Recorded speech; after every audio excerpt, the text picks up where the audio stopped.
What is up, everybody? Andrew Cooper here, the Fantasy Alarm Fantasy Football Show. As you can see, no Howard Bender.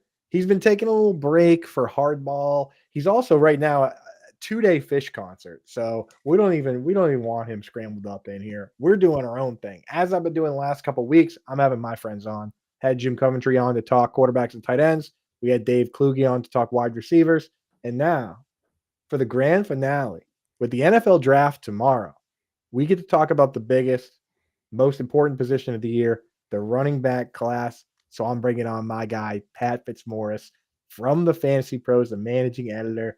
You get the big one, dude. You get the running backs. Are you up for the challenge? Mr. Andrew Cooper. Yes, I am, and I feel lucky. There was another show I did a little while ago where I was sort of one night didn't work, so they were going to have me do the running backs, and I had to settle for the wide receivers, and that's not Ugh, nearly as much fun this no. year. The running backs are where it's at, man. And happy football Christmas Eve to you, Coop. I'm fired We're up, here, dude. man. I'm fired up. We're going to be doing the show tomorrow, Sirius XM show, leading right up to the draft, right when it starts. But today, even more important, we got to know these names. We're going to go 20 players here. And just like last week, we're going to bust out the tier maker. I saw some guys doing it with video games, and I was like, we got to do this for football. So I went in, I added 20 running backs in, took a look at your rankings to make sure it covered the guys that you like, and we're going to throw them into tiers. Okay. So here, let me pull this puppy up, carefully curated. Look at that. Let's get rid of this junk here, too. We don't want anything in the way. Look at that. Beautiful. All right. Stylish. So we've reserved the right to kind of do this however we want. Last week, what we essentially did was tier S was superstars, like just the top, the creme de la creme. Tier A are guys that we think are going to be startable fantasy football players, like RB2, RB1, RB2 type guys. Tier B are going to be guys that we consider to be fantasy relevant, guys that are going to be drafted with the teams. The idea is that they're drafting these guys for them to compete. Maybe they go in the third or fourth round, but they're guys. Tier C is going to be late round dudes that were interested in taking a dart throw on you. At a certain point in your rookie drafts, I know the odds aren't good in late rounds, but at a certain point, you got to take a stab on somebody. And then with the very last one, tier D, these are guys we're just not interested, don't even know if they're going to get drafted. Does that work for you, Pat? I like it, Coop. Awesome. Let's One, roll, man. one other thing, you and I will go back and forth, decide where we're going to go. Each of us does get, we implemented this last week. Each of us one does get a double stamp. So if you're talking about a player and you say, I think he's tier A, and I turn around and I say, I think he's tier B, you can say, you know what? I'm going to use my double stamp here. I believe in that guy and I want him to be in tier A. And you know what they say about the double stamp, right, Pat? What's that, Coop? You can't triple stamp a double stamp. So I can't turn around and say, no, you're wrong. I'm moving him back. You can lock that guy in if you want. Sound good? That sounds great, man. I like that rule. All right, let's get to it. Let's start with the number one guy here. Thank you guys for joining in the chat. Let me know if there's any players we're missing. Let me know who you like, who you don't like. Let me know if you like Pat. Everyone does, so that's a pretty easy one. But thank you guys for popping in. Hit that like and subscribe while you guys are hanging out. So let's get after it here. Number one on the board, Taj Brooks, right? We got a guy, Texas Tech. I believe he got his degree because he was there for 5 years. 5'9", but high BMI player, 214 pounds. Not particularly fast. Production not particularly crazy, but what do you think? How you feeling about Taj?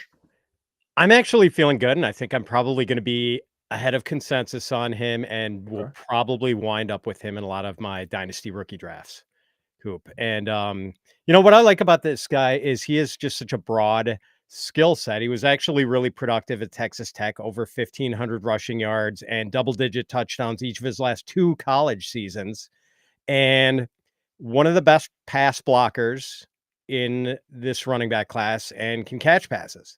So yeah, speed and acceleration are just okay. Really, he's a committee back, but I think he could be a passing down back.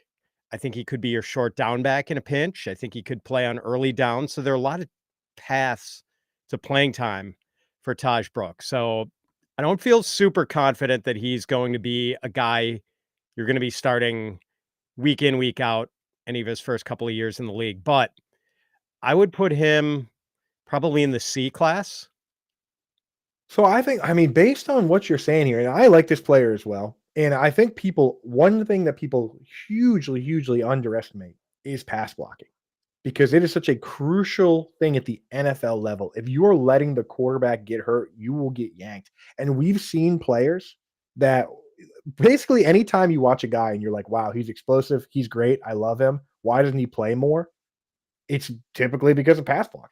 I mean, we've watched guys like Damian Pierce struggle with that. We watched with the Broncos back-to-back 1,000-yard rushing seasons. His name completely escaped me now, but a guy that people ask, why is Royce Freeman playing over this guy? It's because of pass blocking. So I like Brooks. I think we can make an argument for him to go in B. And again, as we go, we can move guys down. C, I mean, do you think this guy gets drafted before the 5th or 6th or 7th round? Over under for me would probably be 5th. Okay, we have to put him in C then, probably. Yeah. I don't think there's any chance he goes on day 2, Coop. Possible he goes in the 4th, but I think 5th is probably the better over under for Taj. Okay, then I think you're right. Because that's what it's like. Guys we like that aren't going to go in the first 3 or 4 rounds, right? Even the 4th round, the hit rates are not particularly good. JJ Zachariason actually tweeted about it today that we're talking like maybe 10 to 15% of guys drafted in the 4th round ever have a season that's like double digit fantasy points. Those type of guys. So, okay, we'll leave them there for now. Let's pop up here a name that should look familiar to you guys. Trevor Etienne. Trevor Etienne, obviously his brother Travis is in the NFL. He went to Florida. And I mean, with a lot of these guys, we're banking on pedigree to some degree because I mean his production wasn't crazy, profile is not crazy. How do you feel about Etienne? Yeah, I mean, I think he's a committee back. Smaller guy, 5'9", like 205. Never averaged more than about 12 carries a game at Florida. And I think he topped out at like 753 rushing yards as a sophomore. Um, quick feet, good lateral agility, really nice stop start ability, and a good pass catcher. But just, a smaller back who goes down fairly easily. The long speed isn't what you'd like from a smaller back.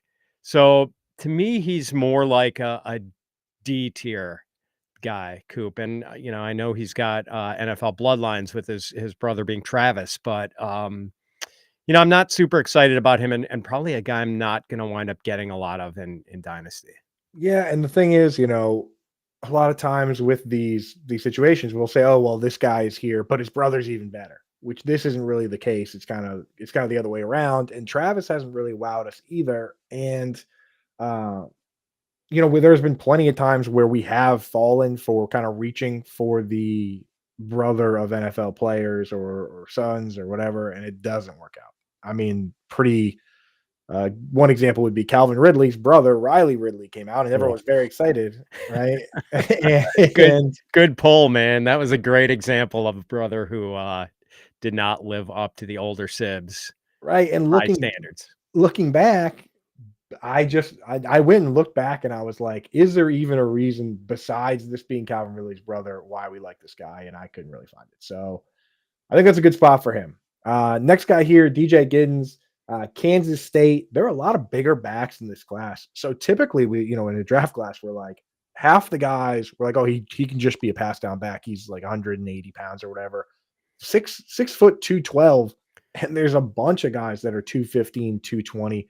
He also ran a 4.43, which I mean, at that size, pretty darn good. What do you think about Giddens, man? Yeah, he ran a much faster 40 time than I was expecting. Me too. Like when I kind of went and watched him and some of the film cut ups and stuff, like he's a really smooth mover, but you question the long speed, and then he had this really good 40 time. But yeah, he's patient, good vision, smooth mover. Um, I know that maybe there were rumors he didn't interview all that well. And I know Matt Waldman was talking about in his rookie scouting portfolio how there's kind of like an on switch and an off switch for Giddens. And like when the on switch, when it is positioned on, like he looks fantastic. And you wonder why he wouldn't be a day 2 pick. And when the switch is flipped off, you just don't see the instinctiveness he shows at other times, and you wonder if he's like more of a UDFA type guy. So, there are those times though, like just he shows you the ability to maybe like set up linebackers, like set up what he's going to do when he gets to the second level, kind of like feint one Right. way and then cut sharply the other way. So yeah, I'm sort of on the fence between B and C for him, Coop, but I think we're gonna go B right Okay. now. We're also going to rank. We're going to rank vertically and left to right. So what happened last week is Kluge and I ended up putting quite a few guys into tier B as we started, and then as we went, we were like, okay, you know what? We got to move this guy down out of B into C. We got to move this guy up. So we will reserve the right to move these guys around. If you check on the thumbnail, Pat, I actually ranked you same tier as me, but to the left. So I ranked you ahead. I just feel you've been doing it a long time, one of the best in the industry. I stand by that ranking. So, Thanks, buddy. but I did put myself in the same tier because I wanted to make myself feel good. Oh, Uh, you so if not a tier above, you were very generous to no, me no, there, get out of so here. thank you. So that's how we're gonna do it. So, like for instance, we like Giddens better than Brooks, so we would put him here if we were gonna put him in that tier. But Understood. we'll start off here. All right, here's a divisive player, Ollie Gordon out of Oklahoma State. There was a lot of hype early in his career, obviously before he could declare. People were really liking him, considered one of the top guys in the class. Then he did not have a good year last year. Also had some off field troubles with the DUI. He's a big dog, right? 226. So I mean, I guess yeah. The question is whether you think maybe he just had a down year because of everything going on, or is he maybe just not that good? Where you at with Ollie Gold? Yeah, that's a good question because he did have that crazy sophomore year where he had 1,700 rushing yards and 21 touchdowns, and it looked like he was gonna be a, day 2 draft pick at worst. Junior year, like you said, had the suspected DUI, and his productivity was basically cut in half. He didn't even get to 900 rushing yards. Um, so yeah, I mean, he is a big physical back, and there aren't a lot of guys in his size category in this draft. And an effective inside runner for sure, hard to bring down. He is a problem for tacklers when he gets to the second level. But you know what you might expect from a 225-pound back, Coop. The top end speed is not that great. Right. The lateral agility is lacking. He seems to have to gear way down to change direction. Um, so yeah, for me, he is a C bordering on D. Like I don't know, It, I'd maybe put him a D ahead of ETN. it's hard to get excited. Let's put him here. Okay. Let's put him here because there was some hype about him. I still believe. I think Linda would be very upset if we put him in D. Oh, I Uh, know. but he could get pushed to D if we put enough guys in C. The problem that I run into with guys like this, like you suggest, is that like he could just end up a plotter. He could just end up like, and even the guys that are really good plotters, they get figured out at the next level and they don't last long because people just stack the box like Alfred Morris and Jeremy Hill and Jordan Howard. Like got a couple years before people kind of figured it out, and I kind of feel that way with a guy like this. Um, Yeah, we you know, might it, get that. We might get that one good Jordan Howard right, season right. from Ollie Gordon. And then people are like, this guy is not dynamic. He doesn't catch. So you don't have to worry about anything except for up the middle. And again, like guys with this profile as of late, like Donta Foreman, another guy where it's like, you know, he just can't catch. So I don't know. We'll have to see with this, but I'm willing to put him in C because I think he does have. It's not like he can't. It's not like he's like Jordan Howard, where Jordan Howard straight up said, "I've been trying to get better at catching since high school," and he bought the jugs machine and everything, and it just never worked. So I think Gordon's a little bit better pass catcher than that. Let's move on to the next one here. Big one here, folks. Marion Hampton. This guy also large player, 6 foot 220, but he doesn't have those concerns that Ollie Gordon has. Highly productive. He was very productive even as a freshman, but then he just broke out and stayed broken out for his next 2 years. I mean, production profile perfect. Went and worked out at the combine, did well, right? Like you like to see a guy that wants to compete and a guy that does well competing. I mean, the question for Hampton is, I think, is how many guys do you have in tier S? Where do you rank him within your top 5, right? Yeah, and, as of now, RB2, Coop. Oh, Um, yes. like, I think there's a case to be made for, one other back as the 2 behind Genty, but for me, it's Hampton, and, sometimes we, as fantasy gamers, tend to we're guilty of trying to chase the workhorse running back, and the workhorse running back is kind of a unicorn Right, nowadays. Like, we judge guys based on who is likely to get 250 carries in a year, but there were only a dozen guys who did that in the NFL last right. year, and only half a dozen who got to 300 carries. But Hampton does profile as a potential 250 carry back. He's this powerful, violent downhill runner. He catches passes. Really the only, I don't know what the knocks on him are. He like pass blocks too. It's just maybe, he's not a burner and the lateral agility is maybe not special. But that's about it, man. He's pretty much the total package. I'm thinking A. I wouldn't argue with S, but I'm thinking A for right now, Coop. Yeah, this I just there's so few. If we're gonna treat S the way we should for like real true NFL purposes, like the S tier wide receiver prospects for me are like guys like Calvin Johnson, Julio Jones, AJ Green. They only come around so often. And same should running back should be treated the same way, where it's like Saquon Barkley, you know what I mean? Like Hampton, I think like there's been a lot of really good running back prospects that would be in the same tier. Like Leonard Fournette was obviously an incredible prospect, Zeke Elliott, but like I think we should reserve S for just like super crazy special, right? S is for the unicorns and A is for the Like thoroughbreds. So, Exactly. S is for like you draft a guy so high that you have to give him 250 carries based on the sunk cost fallacy alone. You know, yep, good because point. like Bijan, like you look at last year, and again for 250 carries, it's really scheme dependent. Like you need to have like Sean McVay. Last year, the only guy that played over 80% of the snaps was Kyron Williams. Number two was Bijan Robinson at 75%. Kyron at 87%, that's just not real. 75% is about as good as you're going to get. And Hampton could be that guy, but I still think it's going to be scheme dependent.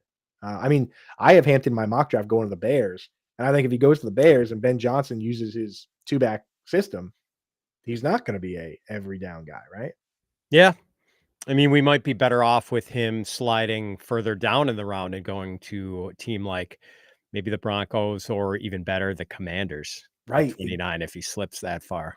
That's the catch 22 that I've been trying to explain to people about where I have him because people are like, oh, I have him going 10. I must love him. And I'm like, well, I have him going 10 to a less than ideal landing spot. If he goes 12 to the Cowboys or 20 to the Broncos, that's better. But like, I just think that maybe they get froggy and they go that way. What's up, chat? Thank you guys for popping in today. I know Pat Fitz brings all the gang around. So definitely throw a like and subscribe on there. Throw a notification on so you don't miss these. But thank you guys for popping in. Let us know what you guys think about Hampton, whether he should be S tier or not. Next one here, we got RJ Harvey, 5'8", meets a lot of the criteria. Productive guy. I've seen comps like Chase Brown and uh, Jordan Todman. I thought was an interesting comp because I played against him in high school. Oh, And wow. yeah. One of my buddies, actually didn't go to my school, went to Attleboro. Big kid, like 6'5", 250. And Jordan Todman, he tried to tackle Todman at the 10-yard line and held on for a touchdown. That's how Todman was just carrying people He around. got Yeah. the cab ride. 10, Nice. 10-yard cab ride, 10-yard backpack ride. So RJ Harvey, interesting player. The one, I guess the big knock on him is age, right? He's like, is he 24? 24. Yeah, so I don't know, man. The hit rate on 24-year-old running backs is I would go as far as to say it's terrible. But still, I mean, with COVID and the transfer portal, we maybe change the way we think about it. What do you think? Yeah, I'd cut Harvey a little slack for making it to fifth year seniorhood, I guess, before coming out. So yeah, maybe part of it was COVID. I'm not entirely sure what the backstory is for him. So, yeah, I mean, we have to give him maybe a little bit of a downgrade on just knowing the productivity was sort of juiced um, by the age thing going against 20-year-olds as a 23-year-old. But, he was really productive for UCF, like 1,400 yards and 16 touchdowns as a fourth year senior, I believe, and then 1,500 yards, 22 touchdowns as a fifth year senior. So, Cartoon numbers. yeah, man. And just like the quickness and the lateral agility are pretty awesome. The jump cuts are amazing. Seems like he has really good vision and like good at discerning where the hole is and where the creases are, and then just dashing through them really decisively.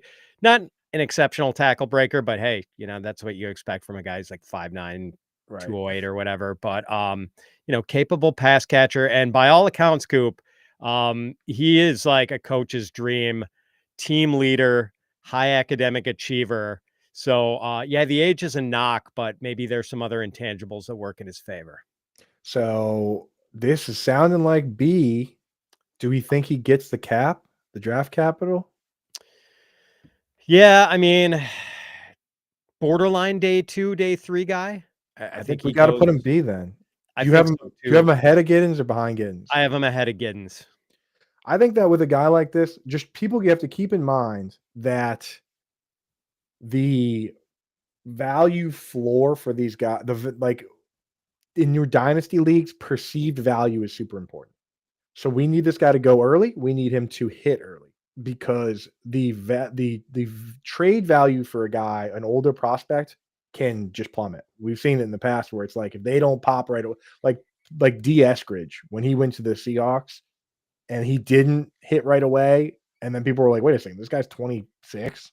Like the ability to trade those guys gets hurt. But I'm with you. I think that if the guy goes day 2, then you can't ignore it because they're ignoring the fact that they could have younger prospects because they think this guy's just flat out good if they take him. So I Yeah. think draft cap is very important for that particular player. I'm with you on B. I'm in. Here we go. Another very exciting one. Travion Henderson went to Ohio State, where anyone that goes to Ohio State, Alabama, Georgia, their teammate score is going to be very high because the competition is at that level. They're playing to win national championships. Everyone on the team is awesome.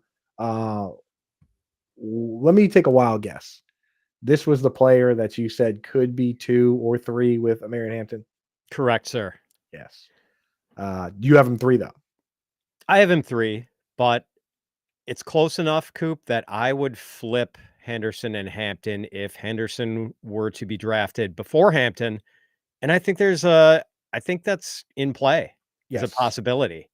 And I tend to think he would be a great fit for Denver, man. I feel like Henderson is more of a Sean Payton back than O'Marion Hampton is. Yes. Yes. And He's got that like Alvin Kamara, Reggie Bush sizzle to him. I'll take it a step further. If let's say hypothetically my mock draft is awesome and it's perfect. If Marion Hampton goes to the Bears and Henderson goes later to the Broncos, I think I'd still rank Henderson ahead in any sort of PPR. I could get on board with that, man. And it's just because of one reason. Joe Lombardi and Sean Payton. I looked it up, man. Joe Lombardi's any team he's been part of the offensive staff going back 18 years has been top 5 in passes to the running back. That's a fact. I double checked it like 3 times because I was like, this can't be right, but it is. His offenses have averaged 164 targets to the running back group. It's just ridiculous. Lombardi, Payton, their offenses are always that way. Always. They were together back with the Saints. Then Lombardi went to the Chargers and the Lions. Everywhere he went, they made sure to have this back, and they did it. So I think you can't go wrong, but I'm with you.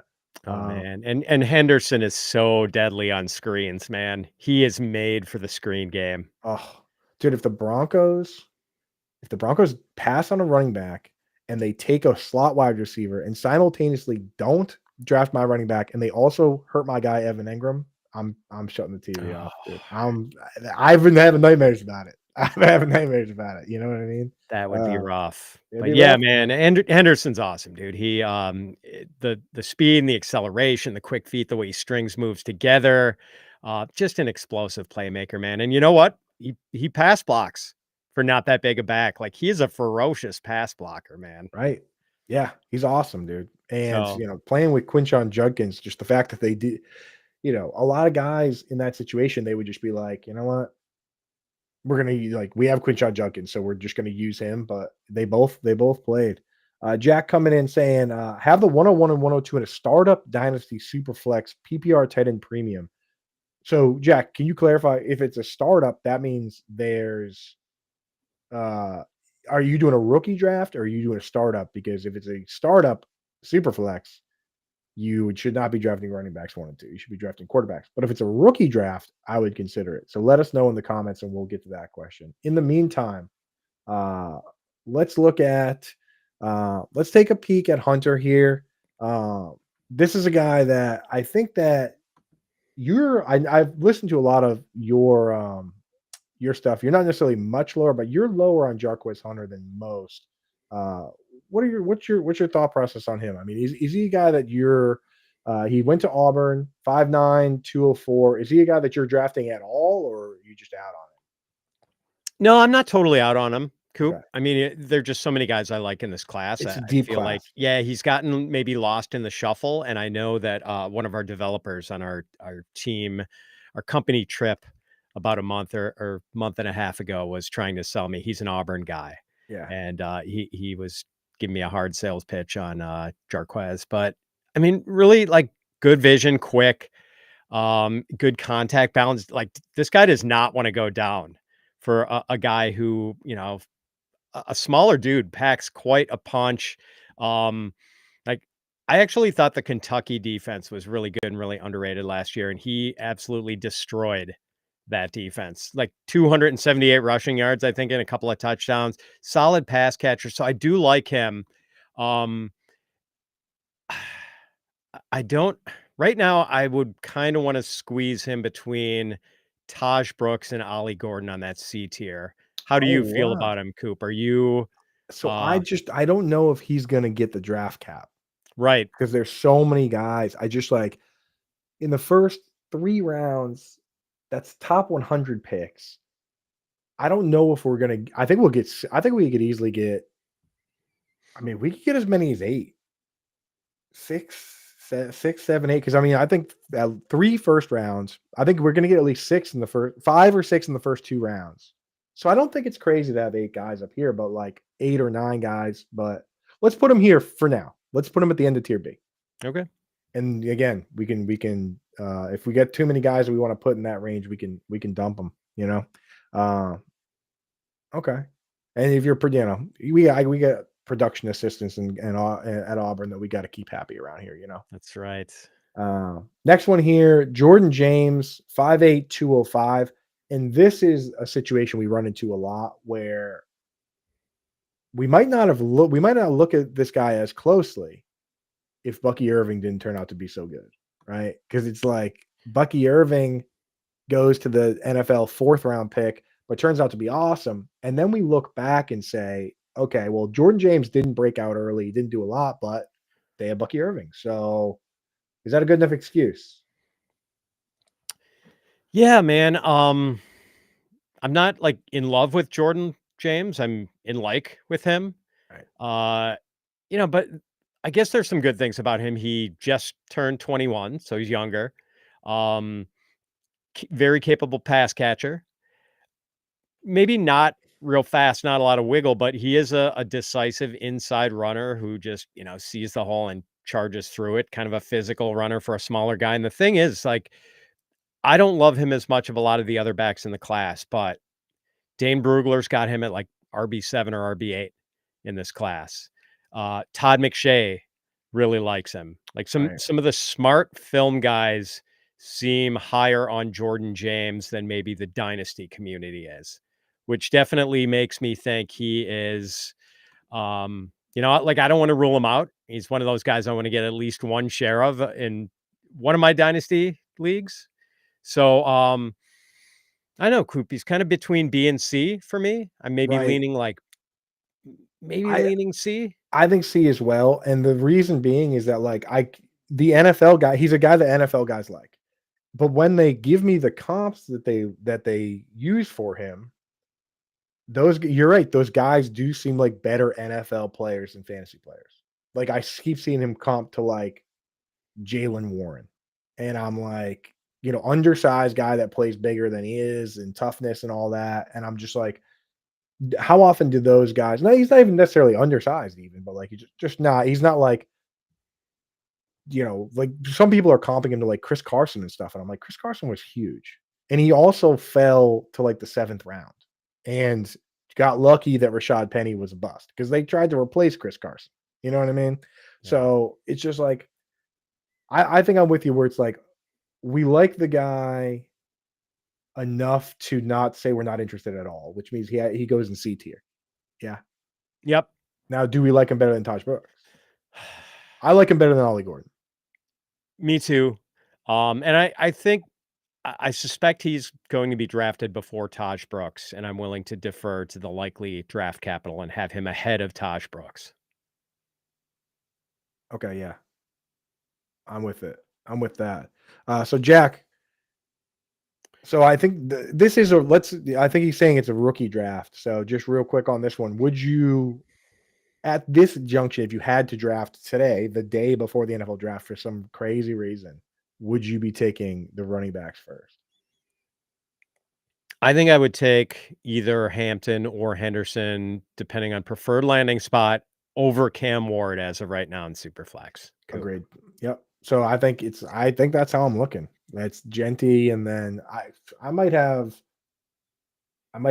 guys like Ward, Sanders, all those guys were pretty low. I'm worried about this class. I'm worried that it's going to be another Jameis Winston, Marcus Mariota type class. Yeah. Yeah, you know, Ca- I know it's a running back show, but Cam Ward reminds me a lot of Zach Wilson. I hate to say it. Yeah, man. I mean, they're just, I feel like there are a lot of danger plays with Cam Ward and some things he got away with at Miami that he is Yes, not going to get away with in the NFL, holding the ball on for way too long, yes, not that's taking what's check downs, waiting for things to clear downfield while his linemen are sustaining their blocks for 6 or 7 seconds, like things you just cannot pull off in the NFL. yes, that's the Zach Wilson. Remember with the Jets his rookie year, he thought he was like Mike Vick, and he was like running backwards for 15-yard losses Yeah. because all of a sudden he's not faster than the defensive ends and the linemen Right. anymore. So I do worry a little bit about it, but Zach Wilson and Cam Ward both have very good arms. Like, every once in a while Zach Wilson has a throw where I'm like, good Lord. Like it's Right. just like a seed, and I get it, but then you remember that the play style doesn't really work. So there you go. At the halfway point here, just want to mention everybody, this is kind of a personal plug, and it's for charity. We're running a draft prop contest with Reddit and with the Fantasy Cares group. If you go in today, sign up, make a minimum $5 donation, you can win all sorts of crazy prizes. There's uh upwards of 11 Scott Fishbowl spots open to play in the biggest fantasy football tournament in the world. There's also a Garrett Wilson jersey, a David Montgomery jersey. There's guides to every single website, including Fantasy Pros and Fantasy Alarm, because you guys were generous enough to donate. So go get set up with that at Fantasy Cares. If you just go to either Scott Fishbowl website or the Fantasy Cares website, it should be pretty prominent. And you basically just pick the answers to 20 draft props. But here's the thing: you don't have to actually win. The top 3 people do get prizes, but most of the prizes are random. But like 8, I think there's at least 3. I think there's at least 8 different Scott Fishbowl entries that are just going to be random. So go check that out now. It's every dollar you spend goes to good causes, toys for kids that we help pick out. So pretty cool stuff, right? So Very cool. just want to shout that out right before we get to the top dog. I'm just going to go ahead and do this real quick. What do you think about this? No arguments. Special. Yeah, man. I Special mean, like, star. just remarkable contact balance and just a Houdini in traffic. I mean, Coop, he is, Awesome. yeah, he's in the Saquon Bijan class as a Yes. prospect. The contact balance It really reminds me of Alvin Kamara, where it's like he's not he knows he's not going down. And that's the crazy part is that Kamara is like a guy like Kamara, he's very nonchalant with a lot of the guys trying to tackle him because he can identify pretty quickly who's going to get him and who's not. And that's this guy, man. He's just like, well, he can think about the next level because he's like that guy's not getting me, so I'll just start thinking about what happens next. You know what I mean? That's it. I'm sure he's been solo tackled in his college career. I just don't think I've ever seen it. I don't remember it. Yeah, he wrote a letter. If you guys haven't seen it, he wrote a quick letter to NFL GMs and teams being like, "Hey, nobody can tackle me, and you should probably draft the guy that can't be tackled because that's the whole game of football." All right, thank you. I'll see you guys on Thursday. Right? So, guy rules. If my Patriots take him at 4, like I want my Patriots to do the right thing for long term building, offensive line, trading back, whatever. If they take him at 4, I don't care. I'm getting a jersey. How about that? So. Uh, That would be pretty exciting, man. I would love to see that for New England. I know you need linemen, but We man, need everything, and we don't need running back, but I really don't care. I just yeah. think he's there's like a few guys that are just like in the tier of their own. Travis Hunter, Abdul Carter, Ashton Genty. Just take one of whoever's there. I don't care, you know. So that's called fantasy wishing, everyone. Next guy here, Caleb Johnson. This is a guy a lot of people like. For me, I'll say it right now that I don't have him like in the top tiers, but I have him pretty much in the next tier. Big bodied bruiser. Questions about pass catching, but again, it's hard to say with these guys whether or not they can do it at the next level because we've seen a bunch of guys that catch a bunch of passes in college, not catch passes in the NFL, and vice versa. So could be a scheme thing. Where are you living with Caleb Johnson? Sounds like we're kind of on the same page, Coop. He was a committee back for his first couple of years at Iowa and then broke out in his final season in a big way, 1,500 yards, 21 touchdowns, just this powerful downhill runner. Not hard to imagine him having a 10 touchdown season at some point early in his career. Because I think he's going to be a good short yardage back. And just put him in his own scheme and let him go. That's where he is, a good fit and not great long speed, but who cares?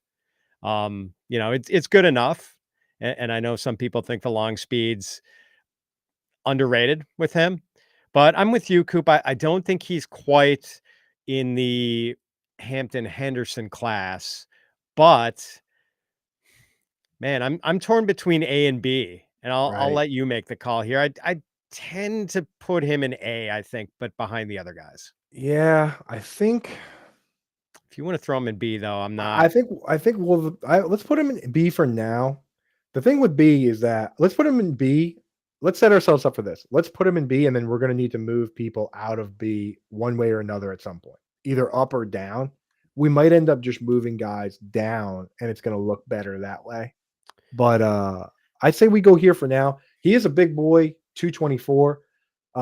Zone scheme. I mean, like the thing is, with guys like this, draft capital and landing spot will change everything I think about him. You know what I mean? Like if the Bears pick him to be in Ben Johnson's scheme, they just improved that line. He would clearly be the David Montgomery in that situation, which is a good spot to be in. I would like that. If you mentioned zone blocking. If he goes to like if he goes to be the heir apparent behind Joe Mixon, I would be interested in that too. Um, I think this guy can goes like second, third round, right? Oh, yeah. He's a day 2 guy, no question. Yeah, we might have to move him up to A. Well, you know what? I feel like this player is going to help solve some of that right here. Quinshawn Judkins, to me, very similar type guys. And again, with Judkins, because they had Travion Henderson, you do have the built-in excuse of, well, he probably would have caught more balls if they didn't have Travion Henderson. So, where do you rank Judkins compared to Caleb Johnson? I think that's kind of a big that is a huge indicator. I've got him ahead of Caleb. Okay. I'm not supremely confident that he's gonna have the better career, but, man, like, what he did as a freshman, Coop, 1,500 yards and 16 rushing touchdowns as a true freshman at Ole Miss in the best conference in the country. And, just you saw the power and the contact balance from him right away. Just so tough to bring down and pretty quick feet too. Ran like a surprisingly good 40 time at the combine. Like hasn't really shown much as a pass catcher, but I think he's capable of doing it. Um, not much of a pass blocker. Like, that's the one knock on him that maybe keeps him off the field on passing downs, but as an early down heavy duty thumper who could handle a big workload, yeah. Um, man, like, I like him. I think he's really good. Unquestioned top 5 back in this class. Right. And this class, people are saying, is like the best since 2017. So it really could be a world where, like in that class, we did so much debating about all these guys: Leonard Fournette, Christian McCaffrey, Joe Mixon, Alvin Kamara, Aaron Jones, Dalvin Cook, James Conner, Chris Carson. Then it turned out that they're all just awesome, except Samaje Perine. So this could just be one of those classes. I think it might be. I think it might be. So I think I like where this is at right now. And I would have no problem moving Caleb Johnson potentially up into that tier. But I think for the sake of where we're at, too many guys in tier B. I think he's a tier A. Yeah, I'm with you. All right, next one here, we got Damian Martinez. This is one. There's a couple guys here that I wanted to like illustrate as like Ashton Genty. When you look at the fantasy pros, right? Which you guys have the consensus ECR. The highest anyone has him ranked is 1. The lowest anyone has him ranked is 1.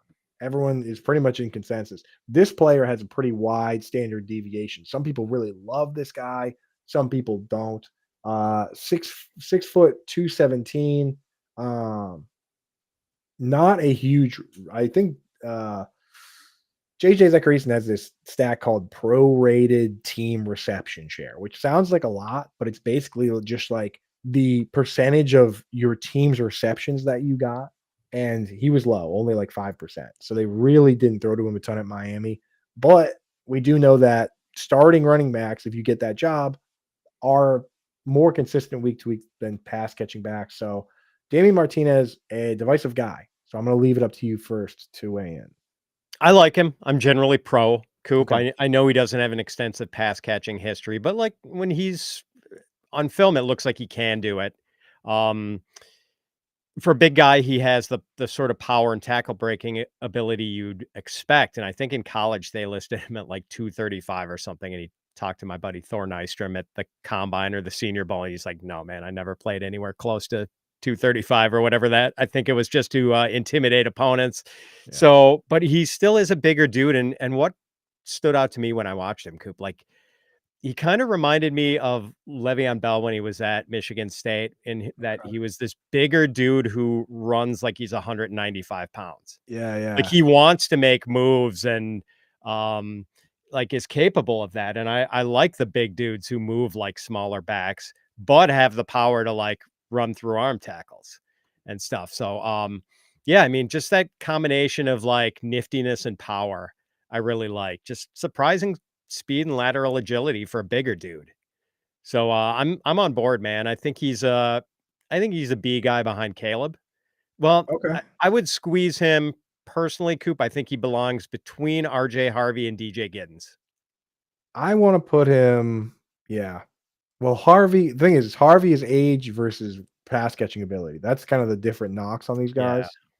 I think that's a good spot for him to live. And again, like guys like that, like Le'Veon Bell, Dalvin Cook, they look like they're going slow, but what they're doing is setting up blocks at the next level and using their vision to kind of pick and choose spots. So I like that spot for Martinez. This next guy here is a guy that I know that you're in on compared to many other guys out there. It doesn't mean that you have him ranked super high, but I don't know too much about this guy. Kyle, is it Monangai? Manon guy. Monangai. Kyle Manon Monangai out guy. of Rutgers, 5'8", 211. I just took a brief look at him because I figured you would tell me what's going on with this guy, but didn't run particularly fast 4.6, but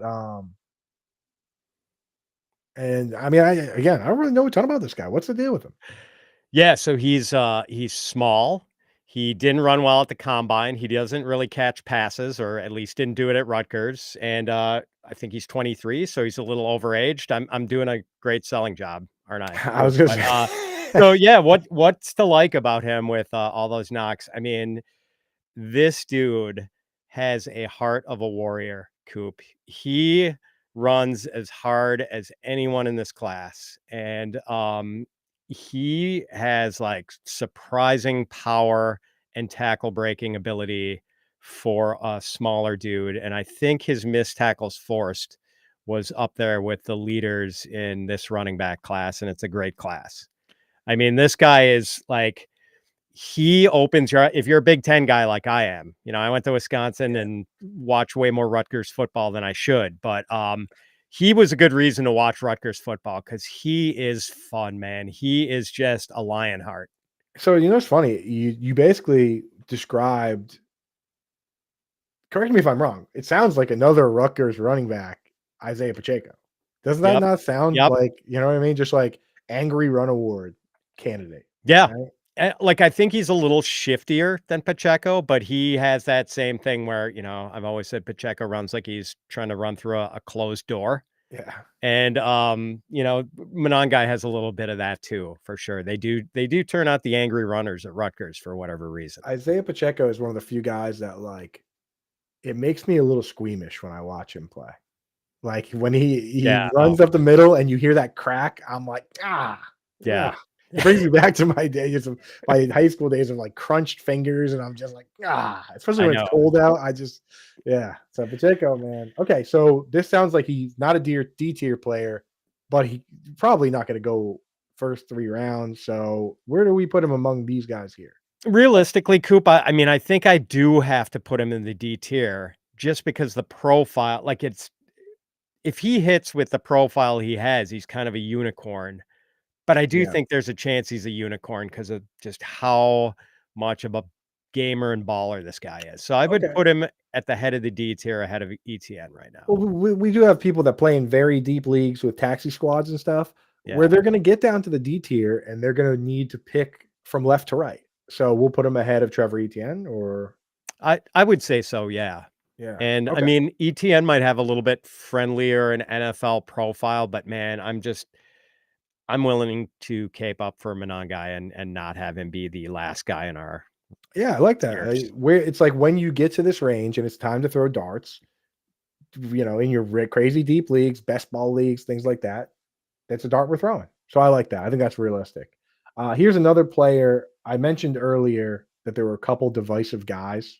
I would say there's probably about three, two more left besides this guy. But along with Damien Martinez, I've seen people all over the board on Devin Neal. Some people really, really, really like this guy. Some people are just like meh, and then some people just don't like him at all. So where do you fall if you had to pick? Just to start us off, like meh or nah? Like, Like okay, good. yeah. He was just so versatile. Like I feel like there are not many weaknesses in his game. Maybe just the lack of top end speed. And maybe not built to be a high workload guy, but I see him as being a productive part of a committee backfield in the NFL. Just really good lateral agility, kind of a dangerous cutback runner, and can just stop on a dime and quickly accelerates. Um, and just like he's been solidly productive at Kansas, 16 touchdowns each of the last 2 years. Just like a smart runner, good vision and patience, knows how to let plays develop. So, yeah, I don't think he's a star, but I think he is a solid NFL contributor.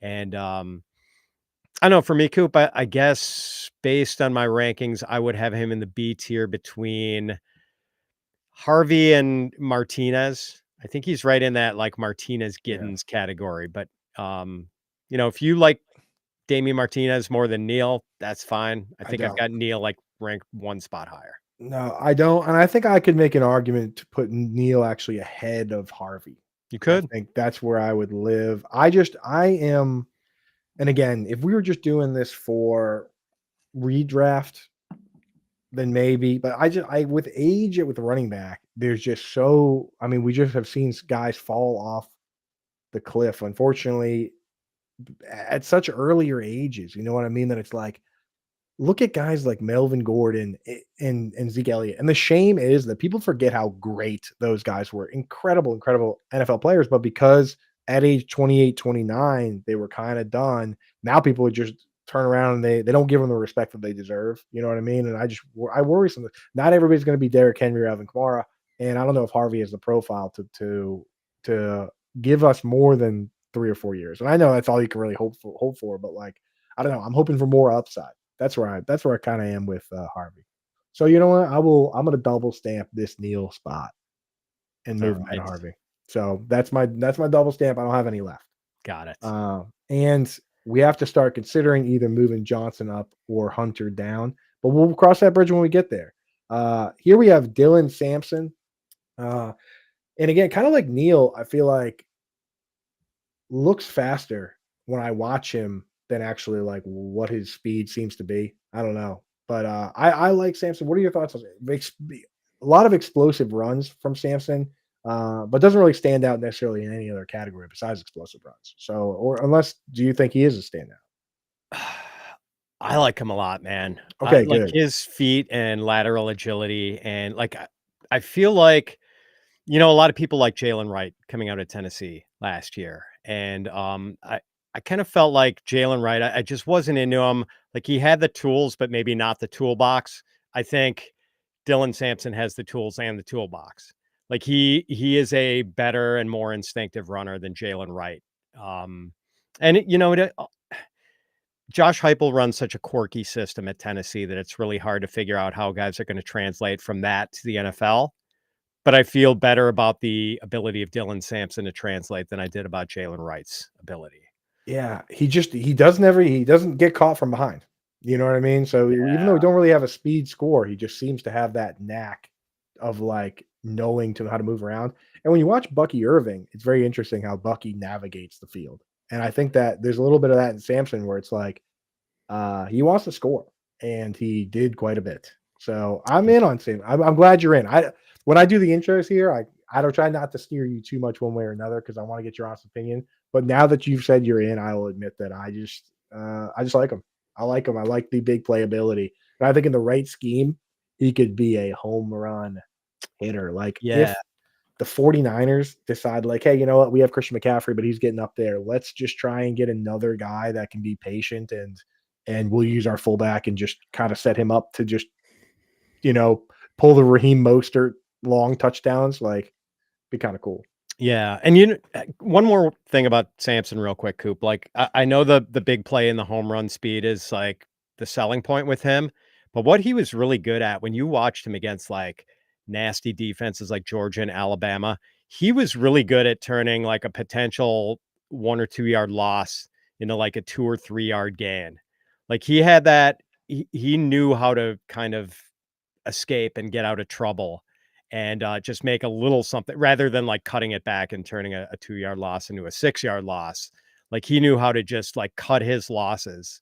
And that they appreciate that in the NFL. Right. It keeps you ahead of schedule on offense. And so I like him. Yeah. And that's where I'd put him between Caleb and Neil personally. Okay. I'm gonna do something right now. I'm gonna Okay. do this here. I'm good with that. I'm gonna do that. And I'm gonna do this. I'm good with that. Yeah. I was thinking about using the Caleb move It's as my yeah, double stamp. I think it was just time. It was time to do that, because I think there's still a couple names here. Look, just looking at the last 4 names here that we're gonna get through in the next few minutes here. There's names I like, and Jarquez Hunter was gonna end up there. He was, Yep. and Caleb Johnson was gonna end up where he is because the more people we put in this tier, the more I say, uh, I was just looking at him like Samson and Neil deserve to be at the top of this tier, you know? Agreed. So, okay, it's sorting itself out. And Ollie Gordon's just kind of barely hanging on there. I gotta say, I just, I don't know if I project him to go rounds 3 and 4. And in that case, it's a guy we don't like, and now he doesn't have the capital. I don't know. He might end up in D. But we'll cross that bridge when we get there. We got Raheem Rocket Sanders. Did not test as well as a guy named Rocket would. But are you in on the Rocket? You out on the Rocket? I'm out on the Rocket, and I wanted to be in on him. I really got excited about him early in his career when he was at Arkansas. I know a lot of Arkansas people, including our girl Britt, Right. some other real good friends. Early college career was exciting, just didn't pan out. I just don't think he's like a real instinctive runner, Coop. I feel like Yeah. he's a guy who's got the physical package, but just I don't know, man. The instincts aren't there. So I'd kind of put him at the bottom of all these guys. Yeah, and the thing with Arkansas, I think it can be deceptive. They are one of those like country boy schools where they always have a very good offensive line. Yeah. And that can lead to some of the running backs potentially being overdrafted at times. I will stop short of saying that Wisconsin is also one of those schools. We could be accused of that. We But could be you accused just of that. you do a good job recruiting those big country boys. And when you look at Arkansas through the years, I mean, like, I mean, half the Lions have one of the best offensive lines in the league, and like half of those guys went to Arkansas, right? Like Frank Ragnow and these guys. I mean, I think it's one of those schools that it can be deceptive at times. So I'm with you on Rocket. And again, I wanted to like him. And once you name a guy Rocket, it's like I immediately move them up a tier in my mind. You give a guy a cool nickname, I'm a sucker for it. What do you want me to say? Yes. Yeah. Speaking of cool names, Cam Scatabo, this guy. I mean, there's a term that our good friend, that player profiler, Roto Underworld, Matt Kelly likes to use. It's called vividness bias. It's a term that he assigns to players that uh, they end up in these national games and on the national scale, and you just are exposed to so much of them that you conflate them a little too much with being a super mega star. Happens in the national championship all the time. But I mean, this guy did go out and just single-handedly win a lot of important games for this team, right? Uh, but profile alone, I don't know. I don't know. At Arizona State, 5'9", 219, definitely would put in the category of heart of a lion guy, right? Where do you, Absolutely. right? Like that's this type guy. Where do you live with Scatabo? Yeah, physical catches, passes, pretty good footwork, but like big fumbling issue. And you wonder how much the physicality is going to translate to the NFL. So I'm like torn. I do think he belongs squarely in the B tier, Coop. I'm open to arguments about where I would have him, but based on my rankings, I think I've always debated between like Scatabo and Devin Neal. I've been Yes. back and forth with those guys. I like Harvey a little more than both guys. So somewhere in the Harvey Neal I'm area willing is to put where him definitely ahead of Martinez and Giddens. The sticking agreed. point for us is Harvey, and I am just looking like an ageist every time. But Scatabo is also 23 now. Yeah, a little So older. I'll let you make the call on this. Harvey or Scatabo? I'm gonna say Harvey first, then Scatabo.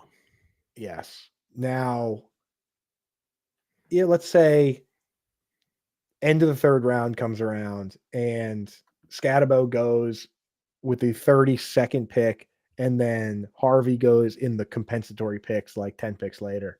Would that be enough to move the needle, or would you stick with that? Then it might be team dependent, Team dependent, yeah. which system, which God, I'm so excited for offense the you draft like. tomorrow. I know, man. We Let's gotta just know these landing spots, baby. I know. I know. I'm gonna revisit these after next week. I think I'm gonna pop. Maybe we'll pop back in at a certain point, and once the dust settles, kind of pop around. But I think that's it. It's that B tier. So, and I think this makes a lot of sense given how we feel about these guys. S tier doesn't matter where he goes, what happens, it doesn't matter. A tier, the draft will sort that out, especially depending on who goes in the first round or not. But it doesn't matter as much to me. First round, second round, third round, I don't care. B tier, the draft is going to be very important. Yes. B tier, the draft is going to be crucial. C and D tier, we think those guys are going to fall to day 3 regardless, and we're just sorting out who we are interested in, who we're not interested in at all. But that B tier, man, is really going to be huge for the draft here. Yes, sir. Um, let's finish this up here with the last couple guys. Rashad Smith here. Brashad Smith, sorry. Southern Methodist, SMU, 5'10", 194. So in a class of large fellas, this guy is just kind of normal sized, right? Like 194 is not the end of the world. We've seen guys like Austin Eckler in that range, but where do you live with Brashad Smith? High floor, low ceiling, passing down back, converted wide receiver. I think that's how he makes his living in the NFL, but I'm confident he's going to be someone's passing down back. So I think he belongs in the C tier. Um, I'm putting Brashard Smith like more. I like Taj Brooks a little more just because I think there's a little higher upside, but I like him more than Ollie Gordon. So that's where Yeah. perfect spot for him. Goodbye, Ollie. Yeah, I think I just think Ollie it down. has to be done. It has I'm to be with you. done. And I think the big difference is that like he didn't do There are some guys that make mistakes and just go out of their way to restore their character, and I just would have liked to see Ollie do a bit of that. And he just didn't really. I didn't see enough of that from him. I'm gonna put him there. Next one here. Hey, you know what? Alphabetical order treated us to probably the most interesting guy. You know, we're not gonna say best, but most interesting. We've got a super athlete, super fast, best name. I saw you. I put out my some Brilliant. preliminary RV. You are right. This is fertile territory for team naming Yes, possibilities, Coop, and yes. and you had some brilliant ideas there. Check it over at Coupe Fiasco. I put a few of those up, but let's talk about him, the player, 5'9", 206, and he ran at the combine. So official ran a 4.32 was, which is Blazing. blazing. So we'll fall for these guys all the time. I will continue to fall for them. I'll tell you right now, I'll rank this guy as high as you want to rank him. Yeah, I mean, Coop, I do feel like he got double counted for the speed a little bit. That was the Of most course. attractive part of his game coming into the combine. And then he runs that fast time, and everyone wants to put him like right behind Judkins and Caleb in their rankings. But, like speed is the calling card for sure. I don't see the lateral agility that some of the other backs in the class have. And I don't know if he can string moves together that well. And not like a super accomplished pass catcher. Decent, actually. I mean, he had 50 catches over his last 2 years in college at Virginia Tech. Um, so I like him. I do think he's a solid B tier guy. Eh, to me, I think he goes between Damian Martinez and Giddens, Coop. You make Yeah. me sick. Not high enough for a fast guy. Thing is, that's where he should go. And I'm I was gonna, I I was think, looking for permission. and I think I got to close the argument here with my double stamp, Coop. Oh, you're stamping him in there. I wanted to move him ahead of Damien Martinez, but you're right. You're right. This is the kind of guy that we fall for. We get tricked. Like every year, we make a list of these guys that are just like, there's just one thing about them we get excited about, and we overdraft them. And I have these guys, you have these guys, Kamani Vidal, Dylan Lobby, Darwin Thompson, whatever it is, whatever it happens to be, like, and they just kind of disappear. I think this guy could definitely be one of those guys. Yeah, I died on Kamani Vidal Mountain last year, Coop. I got two team names, calling my team names the Kamani code, and just unbelievable. So he does not go in the C tier, but he might not even get drafted. He's not going to get drafted day 3 or 4 because it's fantasy wishing. He probably will end up in C tier if he falls to the next round. Do you think DJ? So before we kind of stamp this and get you out of here, DJ Giddens, is he safe where he is there? Do you think we keep him there? We like him. Yeah, I'm good with keeping him there. If he gets denied with the draft capital, if he winds up being a 6th round guy, then obviously he's a C tier guy. But for now, I think B tier. Everybody in that row is that. Yeah, Everybody in that row is that. it's a Yeah. big B tier here, man. But That's the way it should be, though. it's That's a the way it great should be B tier. before the draft. I think Yep. it truly represents how we should view everything.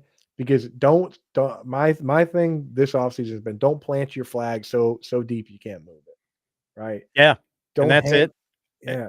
I know Don't about hang. you, Coop, but I feel like for those B tier guys, like there's going to be some serious ordering based on draft capital and landing spots. Exactly. The way I would view it is, if any of these guys go in the 2nd or 3rd round, they get moved to the top of this tier, right? And we'll move them within the tier. Anybody that falls to 4th, 5th, or 6th round goes down to C. Yeah. And if somebody were to be a surprise 1st round or very early 2nd round pick, I'd be willing to move them up to A, especially guys like Samson or Neal.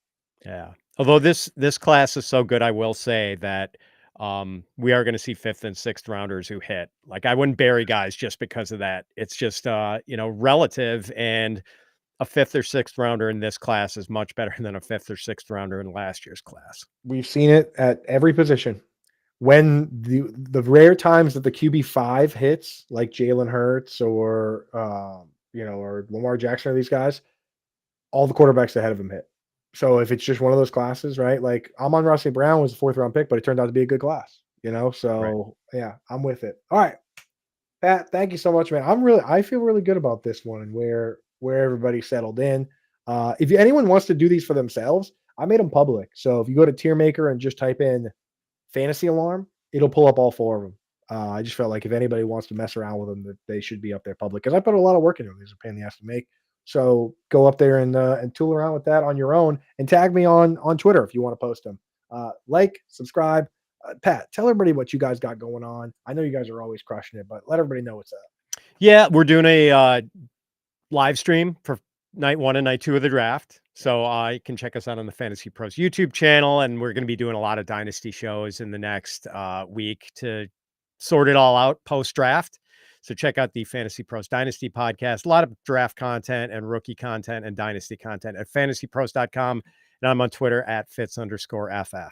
And Coop, this was awesome. Always great to connect with you, and love our conversations. And thanks for having me. Dude, of course, man. That honestly, a lot of times I just do this because I'm like, you know what, I haven't talked to Pat in a while, and I just want to chat with you. So that's the whole thing. Howard's out. I'm having my friends on, and you and me, we'll link up on a bunch of shows this summer. Make sure you guys are liked, subscribed, and you got those notifications on so you don't miss these. Enjoy the draft tomorrow. I hope all of your fantasy wishing comes true. I hope your team trades up when you want them to, trades down when you don't want them to, and everything works out perfect because that's what always happens. Everything always works out perfect with the NFL draft. So thank you guys.